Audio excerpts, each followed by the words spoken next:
General Guerrero, Yusik Vice Governor Nabil Tan, and Alin Ali. And to all of us here, good afternoon. The President, since last week, committed to come, but because of security reasons and for the security of our country, he said only before noon today that he is not able to come. In a way, if he is here, I am sure he will not read from a prepared speech. So I will act like President Duterte, and I will not read from a prepared speech also. I have a prepared speech, but I will not read it.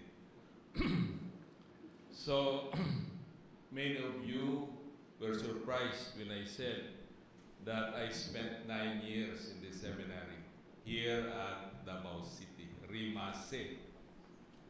And when they asked why I left, I said I left because I was a very poor learner. Imagine, it took me 9 years to learn that priests could not marry. But it is not true that my wife told me how to learn, because I met her a year after I left the seminary. But anyway, before I went to Manila to assume my post as the Secretary of DILG, I visited our bishop. And we had a long, Bishop Eduardo Gutierrez. We had a long conversation, and I asked him, is the Bishop Ulama Conference still in existence, or do you still meet monthly? He told me no more. Since President Aquino sat down as president, the Bishop Ulama Conference also stopped meeting. So I said to him, we will revive it. When I met Secretary Jess Dorisa during one of our cabinet meetings, I think in our first cabinet meeting, I asked him if he was interested to convene again the Bishop Ulama Conference. He said he was very much interested because the BUC has helped him a lot in the peace process in Mindanao. But he said, wala akong budget, kulang ang budget ko. He said, we will look for a budget just so this conference will come alive again. So I looked for a budget, and I was successful in getting some until December of this year. For next year, we will look again. We will assure you that we will look for the budget in 2017. But you know, we are glad that the President of the Philippines comes now from Mindanao. And we want to assure the whole country that Mindanao leaders can very well rule the country. And and you know, when we went to Kuala Lumpur last month for the resumption of the peace process or the negotiations between the government and the MILF, we were happy to note that the representatives coming from the representatives of the Philippines come from Mindanao, and we were talking to the MILF group that also comes from Mindanao, and there was no difficulty of us understanding each other because we were all from Mindanao. So the meeting did not concentrate on negotiating, but it concentrated on implementing what do we want to implement in this peace process. So we understood each other because we were all from Mindanao. I think, just to note that in the previous peace agreements, it did not become successful because the leaders coming from the government side were not all from Mindanao. It was not led by Mindanao people, but by Luzon people. This time, since all the representatives of the government come from Mindanao, we understood each other because the other side of the negotiating people are also from Mindanao.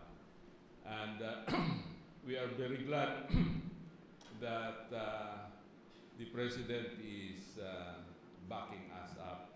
And also, I forgot to say that when I told the President that we are reviving this conference, he was in full agreement. Sige, ipadayon na ninyo. I am interested to attend it. Siguro ba if this were done siguro in the city, I don't know. If this were done in the city, he would have come and attend this conference. But anyway, that is one observation that because the negotiation between the government and the MILF is, to our thinking, will become successful because we understand each other, because we are all from Mindanao. And let me also tell you what our department is doing to support our president. You must have noticed that lately he said that he would like to extend his campaign against drug addiction by another 6 months. Really, it's quite difficult. But our department has conceptualized a program which we call Masa Masid. Masa Masid. Masa means people. Masid means SWATs. In the US, it's called Citizen SWATs. Here we call it People's SWATs. This is actually, this concept was developed not only by us, but it was developed with the help of people from the church, both Protestant church, Catholic church, and also with some advices from our ulamas, because we have different groups of ulamas coming to visit us. And we have told them about this concept of Masa Masid. Actually, it's an umbrella organization which we will organize in all our barangays in the country. And what is this? Initially, we thought of supporting the advocacy of the President in eradicating drugs, criminality, and corruption in the barangays. So we thought of asking people to volunteer to this group, and they will just report to the officials that this guy is a drug addict, that guy is a pusher, that guy is a kawatan, is a rapist, that guy is a corrupt public official. But this is no violent organization. So what we will do is, for some group to advise the drug addict or a drug pusher or a corrupt official, we will talk to them, the barangay, Masa Masid will talk to them to convince them to do away with what they are doing. And later, when we had this dialogue with Senator Lauren Legarda, we talked to her about this program of Masa Masid. We said, I like that, because in the barangays, we will teach our children to implement the solid waste management. Our children will teach their parents to segregate our waste, our garbage, not from biodegradable, non-biodegradable, and the metallic substances. We will teach them how to do it.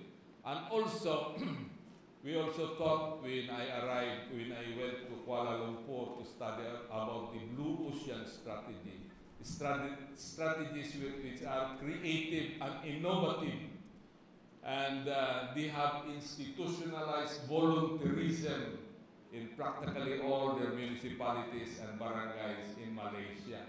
We thought that this can also be done in the Philippines, in the barangays.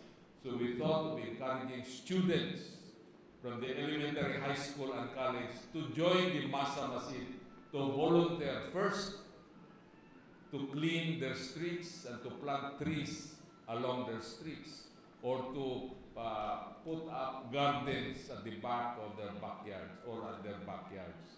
And in Manila, we will ask them to volunteer to clean their esteros and to report whoever throws garbage into the esteros. So these are volunteer work coming from them. And after the bombing, the day after the bombing, we had this RTOC meeting here in Davao. And I heard from military men like General Guerrero and the policemen who said that people, citizens, should not only rely on the military and the police for their safety. People should also rely on themselves, that they should volunteer reports of people who have suspicious activities or suspicious activities that are done in their barangays. So I also took this matter up with the Masa Masid.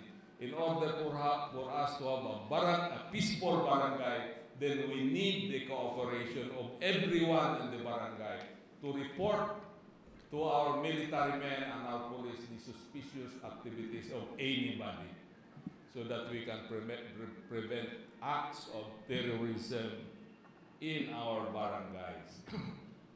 So this is Masa Masid, and part of the Masa Masid is the rehabilitation program. We have about 700,000 surrenderers already, and our regional commander, PNP regional commander in Region 12, General Train, said, what do we do after they surrender? This was before I even sat down as the ILD secretary. I said, that is a good idea coming from a military man, coming from a police. So what do we do with the surrenderers? Our jails are already congested up to 300% or 3,000%. Ganyan, in some jails in Metro Manila, wala na. They cannot lie. All of them cannot lie down. Some have to stand up, others have to squat, while others lie down. So by schedule ang pag-lie down nila. So we thought of having a rehabilitation centers, and we are glad because our budget for 4 big rehabilitation centers will only come next year. So 1 big rehabilitation center in Mindanao, 1 in the Visayas, and 2 in Luzon. But we are glad that some Taipans, 13 of them, have volunteered to also contribute to donate in the construction of these rehabilitation centers. But again, we are very glad that there are people not only from the Philippines but also from outside of the Philippines who are doing rehabilitation work in the US, who have come to the Philippines to offer their expertise in our rehabilitation centers. And further, we are also glad that when I come home during weekends, I visit people, I visit the